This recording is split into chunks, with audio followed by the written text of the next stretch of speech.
ini saya akan membahas tentang reservation hotel ya, tapi sekarang menggunakan yang baru di beberapa brand itu kita menggunakan konsep reservation yang lebih dynamic ya.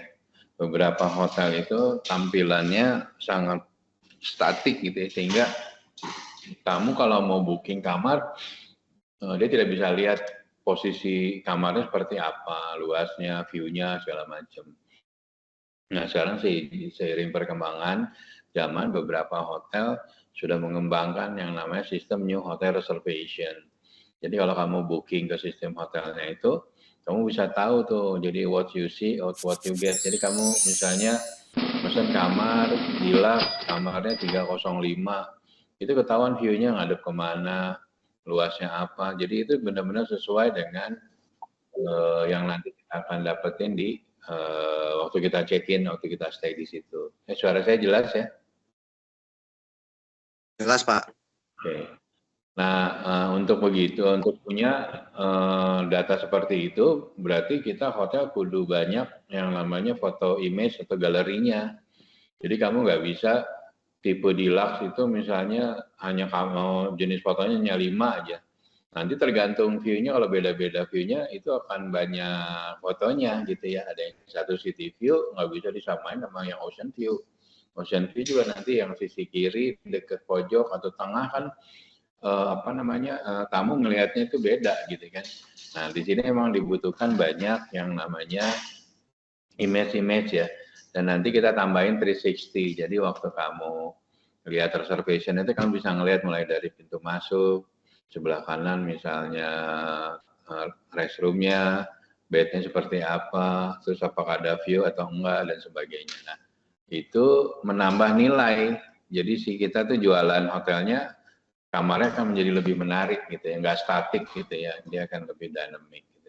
Nah sekarang kita arahnya seperti itu, beberapa hotel brand sudah melakukan seperti itu. Tapi banyak juga hotel-hotel lokal, hotel-hotel brand yang belum besar, yang model reservation-nya kaku gitu ya, gambarnya cuma satu foto dan kualitas fotonya juga nggak bagus. Nah kalau kamu bikin website atau masukin foto di OTA atau di channel-channel manager, pastikan gambar-gambarnya itu gambar-gambar yang terbaik ya.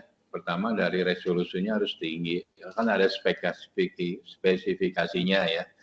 Kalau kamu langganan atau kamu join dengan Traveloka itu akan kasih tahu misalnya tipe kamarnya ada 5, terus masing-masing kamar itu, tipe kamar itu harus minimal 5 gambar misalnya. Terus resolusinya harus tinggi, terus besarannya bisa dibuka ada ukuran pixel dan segala macamnya. Nah, kalau kamu lihat ada beberapa hotel yang mengabaikan itu tuh, dia hanya mengandalkan kamera yang kurang bagus pencahayaannya. Atau malah saya lebih parah, pernah ada satu hotel saya lihat dia fotonya pakai kamera handphone gitu yang kualitasnya buruk banget. Nah, itu salah satu yang bikin hotel nggak menarik ya itu gitu. Karena kita itu ibaratnya kayak toko kamu harus menarik, bersih, gambarnya jelas, produknya jelas, dipajangnya di mana, orang bisa ngelihat. Gitu. Itulah namanya website atau hotel ya. Nah, reservation itu kan adalah dia memanage semua bookingan ya, bookingan kamar kayak kalau di hotel-hotel besar kayak Shangri-La Jakarta, kamu kalau mau makan di coffee shop itu juga harus booking. Nanti ada nomor seatnya, malah ada seat plan-nya segala macam. Nah, ini tapi kita cerita tentang room reservation ya, kita batasin di room. Jadi gimana sih kita cara memanage yang bagus, manajemen dari reservation, apalagi kalau hotel kamu jumlah kamarnya banyak, terus grup-grupnya banyak. Nah, di sini kamu harus dibutuhkan sesuatu manajemen yang rapi, sehingga mulai dari tamu reserve, booking, sampai tamu stay, sampai tamu check out itu datanya lengkap. Kalau datanya nggak bagus, nggak lengkap, nanti dikhawatirkan payment-nya yang bermasalah. Apalagi kalau kamu dapat grup, misalnya grup besar, check-in-nya bareng 100 kamar gitu kan. Terus nggak benar, nanti room English-nya berantakan. Nanti giliran proses check-in-nya lama. Giliran nanti mau nagihnya, billingnya berantakan juga lagi. Nah ini makanya dibutuhkan manajemen reservation yang baik, sehingga memudahkan semua operation, FO-nya gampang untuk proses check-in, check-out-nya, accounting-nya juga gampang untuk processing billing-nya dan sebagainya ya. Jadi tujuannya dari manajemen reservation bagus ya adalah untuk memaksimalkan revenue. Jangan sampai nanti gara-gara banyak bookingan tapi banyak yang nggak ketagih. Dan terus tamu juga mendapat keyakinan. Jadi tamu sebelum check-in itu udah dikirim email sama reservation bahwa Bapak, misalnya Pak Dino akan stay di Hotel Four Point Kute tanggal segini, cuaca di Bali berapa ini, terus tempat-tempat menarik di Bali apa. Nah itu informasi itu dibutuhkan terutama bagi orang yang first timer ya, mau ke Palembang kan dia nggak tahu mau kulinernya di mana dibutuhkan yang namanya informasi awal. Nah, informasi awal nanti kita juga ada namanya pre-arrival meeting ya. Jadi setiap sore itu kita meeting semua departemen, terutama brand-brand besar dia akan ngasih tahu mana yang grup yang member-member, misalnya kalau di Marriott namanya Marriott Bonvoy ya. Jadi Marriott member-member hotel yang udah loyal sama kita tuh harus dipastikan kalau di Marriott itu masing-masing itu member ada dari mulai base member, terus nanti dari bawah tuh ada mulai ke titanium, platinum sama ambassador. Nah kayak kamu di titanium itu kamu bisa otomatis langsung roomnya di upgrade. Misalnya kamu pesannya di Lux, tapi karena kamu Marriott Bonvoy titanium, kamu dapat entitled untuk di-upgrade, kemarin naik ke atas, misalnya dari deluxe ke suite misalnya gitu. Nah, manajemen itu juga membantu orang menjadi lebih loyal, karena dia yakin, oh kalau saya bookingnya terus di Marriott, terus poin saya makin lama makin tinggi, saya banyak untungnya. Kamarnya di-upgrade, bisa late check out, bisa diskon, bla bla bla. Nah itu adalah satu strategi penjualan mulai dari loyalty tadi, membership, terus reservationnya juga yang menunjang, dan revenue management. Jadi di dalam mata kuliah revenue management ini membahas semua itu ya, mulai dari reservation sampai dengan nanti terjadinya penjualan seperti apa ya. Nah reservation, kamu sebagai reservation kamu harus detail ya itunya data-data tamunya, kapan kedatangannya, jumlah orangnya berapa, pembayarannya pakai apa. Nah, karena nanti misalnya bookingnya 2 pack, tapi yang datang 3. Nah, kalau tambah extra bed, harus diinfo juga harganya berapa. Jadi biasanya kalau di reservation atau di offering letter, kita ngasih tahu rate-nya segini, kalau perlu extra bed harganya segini, jam check-in jam segini, jam check-out jam segini, dan sebagainya ya. Di sini ada yang mau nanya? Palembang? Belum, Pak. Tampilannya berubah? Berubah, Pak. Ke slide ketiga.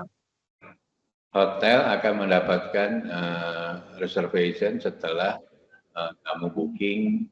Nanti dari situ kita memberikan confirmation letter bahwa tamu kita terima kasih atas bookingnya, konfirmasi kamarnya sudah ready untuk check-in.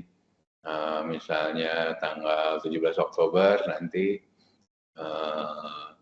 tipe kamarnya apa saja, terus waktu proses check-innya jam berapa, terus mau paymentnya seperti apa, apakah dia paymentnya nanti deposit waktu check-in, atau dia mau transfer dari sekarang. Nah, tergantung dari kamu punya rules and regulation ya. Biasanya kalau di peak season kita minta deposit dulu ya, minimal 50%.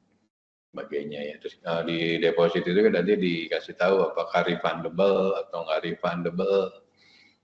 Tergantung dari masing-masing hotel kondisinya ya. Nah, mode dari reservasi itu ada beberapa, salah satunya yang tentatif. Tentatif berarti ada bookingan tapi belum confirm ya. Belum confirm berarti dia belum bayar atau belum deposit, ini masuk ke tentatif. Kalau confirm berarti udah beres, udah bayar, udah confirm, udah tanggalnya udah oke, pembayarannya udah oke, dan sebagainya. Waitlisting adalah dia mau booking tapi kamarnya posisinya belum available. Tapi kita masih masukin ke waitlisted karena masih ada yang tentatif nih. Khawatir yang di tentatif ini cancel, nanti diisi sama waitlisted. Nah, kamu juga harus bisa memanage yang namanya waitlisting ya. Kalau hotel kamu tipikal okupansinya selalu tinggi, 80%, 90, dan kadang-kadang 100, overbooking itu menjadi suatu strategi juga. Apalagi kalau kamu punya sister hotel, misalnya Four Points sama Fairfield, atau Mercure sama Ibis gitu ya, combo gitu kan. Sengaja nanti di sini di overbooking, kalau misalnya itu nanti bisa ditransfer ke sister hotel atau ke hotel lain yang memang udah kerja kontrak kerjasama. Tapi hati-hati juga dalam memanage overbooking ya. Kalau overbookingnya hotelnya tidak selevel itu jadi problem. Kalau kamu naiknya pindahin ke bintang 5, kamunya nombok. Atau kamu pindahinnya ke hotel bintangnya lebih kecil atau brandnya lebih kurang terkenal, tamu juga komplain karena ngerasa saya udah bookingnya di sorry to say, misalnya bookingnya di Swiss Bell tapi dapetnya di grup lokal gitu kan, Azana atau apa, bukan menjelekkan brand ya, tapi maksudnya orang kan kadang-kadang udah prefer pilih brand karena memang dia yakin fasilitasnya, servisnya bagus gitu ya. Nah, kamu harus confirm juga gitu, nggak bisa kamu mindahin asal hotel sembarang ya. Yang tadi guaranteed sama non guaranteed itu kalau paymentnya udah beres atau minimal ada guaranteed letternya, misalnya dari corporate, walaupun belum bayar tapi udah ada surat jaminan bahwa seluruh expense yang timbul nanti akan dibayar oleh perusahaan. Nah, kalau non guaranteed nggak ada jaminan, nggak ada deposit dan sebagainya ya. Ini tadi saya sampaikan kalau tentatif seperti apa gitu ya. Jadi tentatif itu tamu sudah ngeblok tapi belum ada kepastian dalam artian bisa tanggal, bisa juga paymentnya ya. Itu sih tadi yang kena per booking dan sebagainya ya. Guaranteed reservation sebisa mungkin semua harus berbentuk guaranteed ya. Apalagi kalau kamu misalnya di hari Lebaran di mana banyak tamu yang yang butuh kamar, kamu harus pastiin semua booking itu sudah garantit ya, udah paymentnya udah beres, jangan mepet giliran hari hanya cancel nggak jadi revenue nantinya, dan kamu harus bisa bikin kebijakan misalnya nggak bisa di refund gitu ya, atau kalau refund mungkin ada potongan segala macam gitu ya. Jadi pastiin guarantee reservation ini untuk menjamin supaya tamu nggak cancel, revenue-nya tetap dapat. Jangan sampai menjelang hari hanya tamunya cancel, ya kamu ada waktu untuk bikin atau untuk mencari tamu penggantinya ya. Prepayment biasanya pembayaran di depan sama kayak deposit dan sebagainya. Kalau kontrak ya biasanya itu yang saya sampaikan. Misalnya kamu hotel Windem bikin kontrak dengan Pertamina. Pertamina akan ngirimin tamu, nanti yang ditanggung adalah misalnya kamarnya, F&B-nya, meetingnya. Nanti setiap tamunya Pertamina check out, dia cukup langsung check out aja. Tapi waktu check in dia ada bawa guarantee letter, surat jaminan bahwa semua expense-nya dibayarin oleh Pertamina. Nah, dipastikan juga kita sebagai front office kasir ngecek benar nggak ininya namanya, surat jalannya, surat tugasnya, segala macam.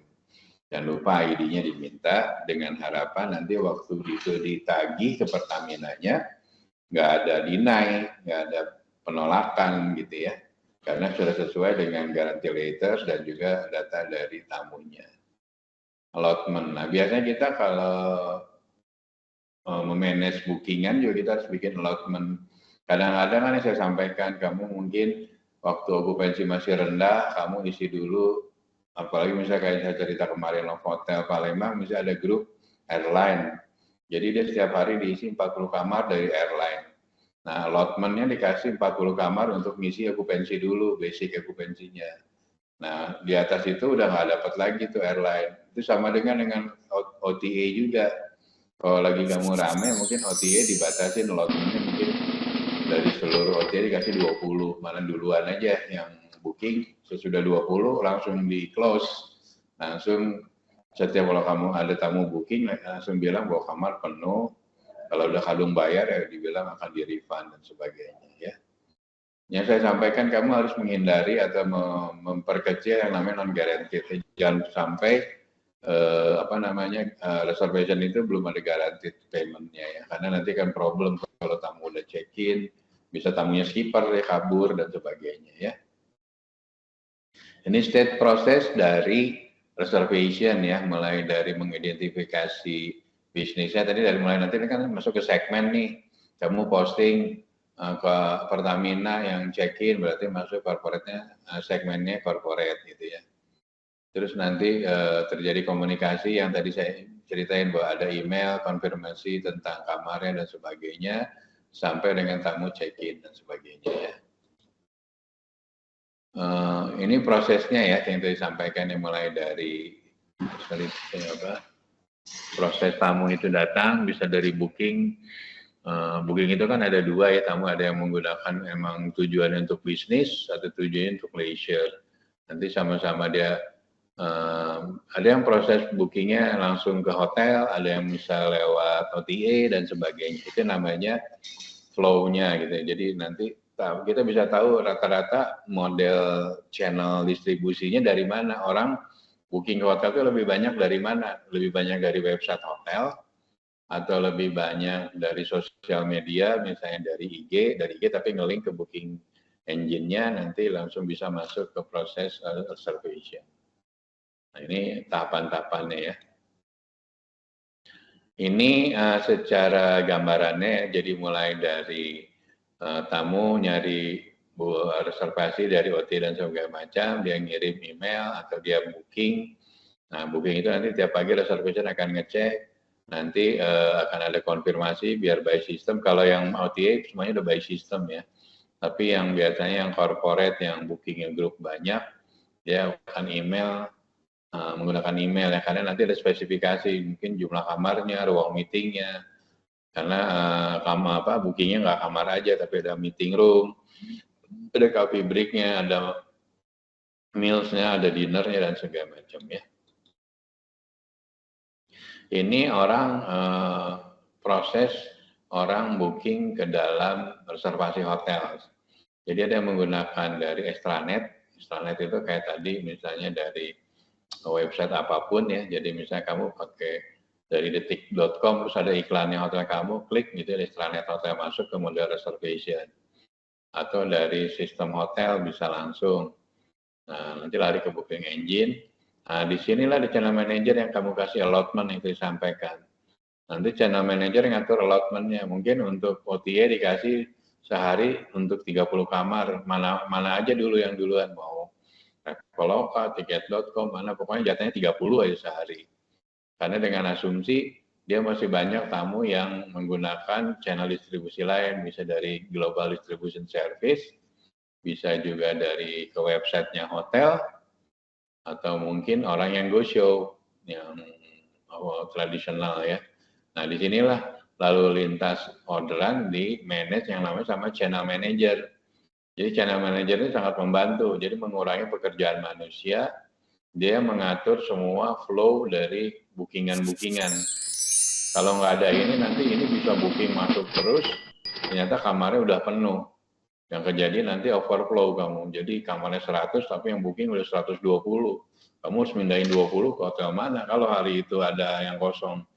Kalau hotel lain juga penuh, kamu bisa dituntut nanti seolah kamu ngejual tapi nggak ada kamarnya. Dan dia mungkin jauh-jauh hari, jauh-jauh dari kota lain ke Palembang, malam-malam keleleran nggak dapat hotel, kan bisa menjadi problem ya, nanti diviralin lah segala macam lah gitu ya.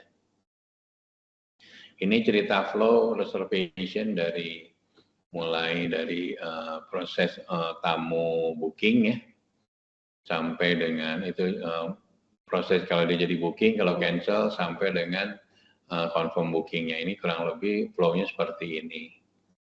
Nah, ini juga model dari distribution, seperti saya sampaikan, channel distribution itu adalah media apa yang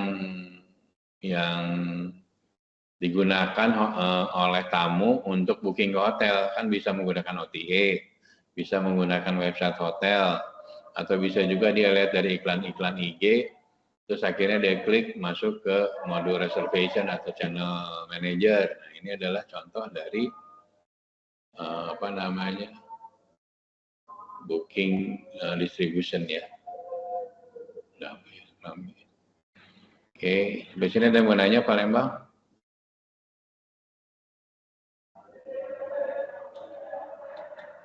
Kalau nggak ada, saya lanjut ya. Ini adalah contoh-contoh dari apa ya namanya itu lingkungan yang mempengaruhi dari sistem booking ke hotel ya. Dari orang dari misalnya dari baca majalah di In-Flight Magazine, melihat hotelnya misalnya di daerah Bali, terus menjadi inspiration. Oh kayaknya keren nih ada hotel baru di Bandung, modelnya konsepnya cozy. Atau dia ngelihat di TV ada iklan hotel di Bali segala macam, terus dia melakukan riset, ngelihat dari TripAdvisor atau website atau di Traveloka atau di OTA lainnya. Nah, kalau udah sepakat dia booking. Nah, booking itu bisa macam-macam ya modelnya yang tadi ini segala macam. Terus kalau udah stay di hotel, nah post-stay juga harus kita pikirin nih.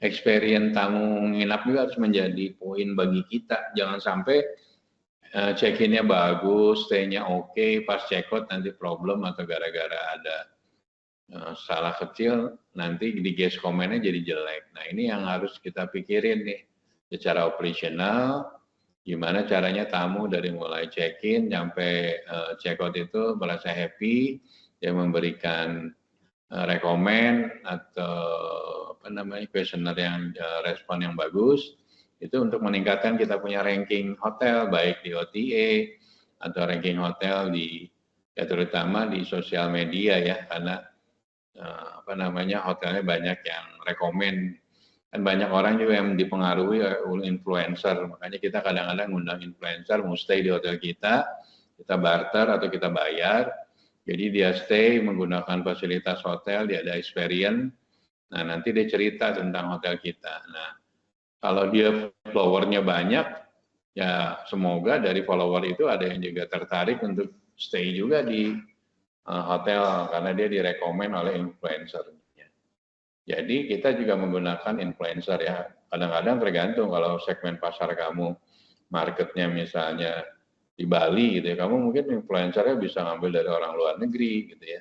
Tapi misalnya kamu hotelnya Palembang, kamu segmen pasarnya nyari anak muda, ya berarti influencernya cari anak muda yang punya follower generiknya banyak, terus lihat juga kontennya, apa memang dia marketnya sesuai dengan hotel kita, jangan sampai dia juga ibaratnya, kalau bisa jangan sampai banyak hotel yang dia ini juga gitu, nanti tamunya juga followernya juga bingung mau nyoba yang mana gitu ya.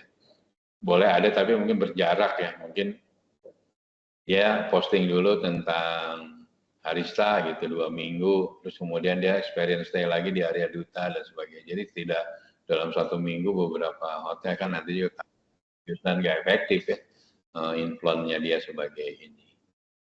Itu ya. Sampai sini ada yang mau nanya nggak, Palembang? Tentang modul reservation. Untuk materi cukup Pak, tapi ini di luar konteks dari materi kita Pak, izin bertanya. Untuk minggu kemarin Bapak kan ngirim tugas kepada kami Pak, tentang di hotels explain and mention about hotel sales tools kemarin itu Pak. Nah, itu tugasnya itu dibuat tulis tangan dan dikirim ke email kan Pak, beserta lampiran fotonya Pak. Bisa tulis by word atau tulis tangan, tapi lebih baik pakai word ya, tulis tangan agak kurang, saya nggak bisa bacanya juga kan tulisannya beda-beda ya, pakai word aja, nanti di attach itunya apa namanya, kalau ada gambarnya di attach aja gitu ya. Baik Pak, dan bisa untuk peringkat waktunya besok ya Pak ya? 1 minggu ya, jadi kalau kamu, pokoknya saya ngasih kuis itu 1 minggu dari kita ketemu kuliah gitu. Misalnya kamu hari ini hari Rabu ya, jadi nanti Rabu depan dikirimnya gitu loh, paling terakhir. Baik Pak, terima kasih ya. Pak. Oke, kalau ada lagi, thank you Pak Lembang, ketemu lagi besok atau minggu depan, saya lupa kelasnya apa ya. Thank you ya. Ya, terima kasih Pak Dino.